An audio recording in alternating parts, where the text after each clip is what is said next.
భారతీయ పురాణాల లోతుల్లో దాగి ఉన్న అద్భుతాలు అవి. మనల్ని ఆశ్చర్యపరిచే 10 అరుదైన రహస్యాలతో మీకోసం. సంపాతి జటాయువులు. సూర్యరథసారథి అరుణుడి పుత్రులని తల్లిదండ్రుల శాపం వల్ల రెక్కలు లేకుండా జన్మించారని చాలామందికి తెలియదు. దివ్య ఆవు. కామధేనువు సురభి విశ్వామిత్రుడి నుండి వశిష్ఠుడిని రక్షించడానికి తన శరీరం నుండి అపారమైన యుద్ధ వీరులను సృష్టించిందని పురాణాలు చెబుతాయి. అయోధ్య నగరం శ్రీ మహావిష్ణువు సుదర్శన చక్రంపై నిర్మించబడిందని, అందుకే అది కాలగమనంలో కూడా అజేయంగా శాశ్వతంగా నిలిచి ఉందని కొన్ని అరుదైన గ్రంథాలు చెబుతాయి.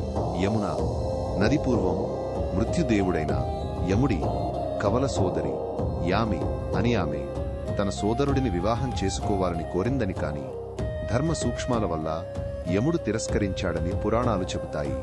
పూజలలో ఉపయోగించే శంఖం కేవలం ఒక సాధనం కాదని, అది విశ్వం పుట్టుకకు ముందున్నది ధ్వని ఓంకారానికి ప్రతీక అని అగమశాస్త్రాలు వివరిస్తాయి.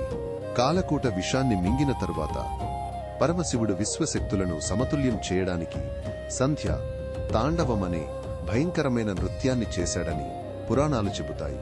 ద్రోణాచార్యుడికి పరశురాముడు మహేంద్ర ధనుస్సు అనే దివ్యమైన ధనుస్సును ప్రసాదించాడని, దాని శక్తి పర్వతాలను కూడా బద్దలు కొట్టగలదని తక్కువ మందికి తెలుసు.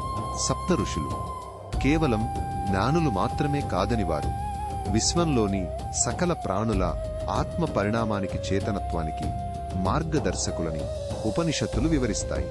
కర్మ సిద్ధాంతం కేవలం చర్య ప్రతిచర్య మాత్రమే కాదని, అది మన అంతరాత్మపై చెరగని ముద్ర వేసి జన్మ జన్మాంతరాలకు ఆత్మ ప్రయాణాన్ని నిర్దేశించే ఒక సూక్ష్మ శక్తి అని చెబుతారు.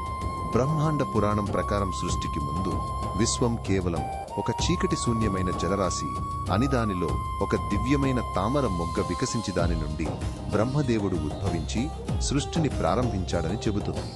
ఈ రహస్యాల లోకంలోని ఒక అద్భుతమైన దేవాలయ గోడల వెనుక దాగి ఉన్న అత్యంత ప్రాచీన అరుదైన చిత్రాల వలె వాటిని మనం శ్రద్ధగా పరిశీలిస్తేనే అసలు సౌందర్యం దర్శనమిస్తుంది.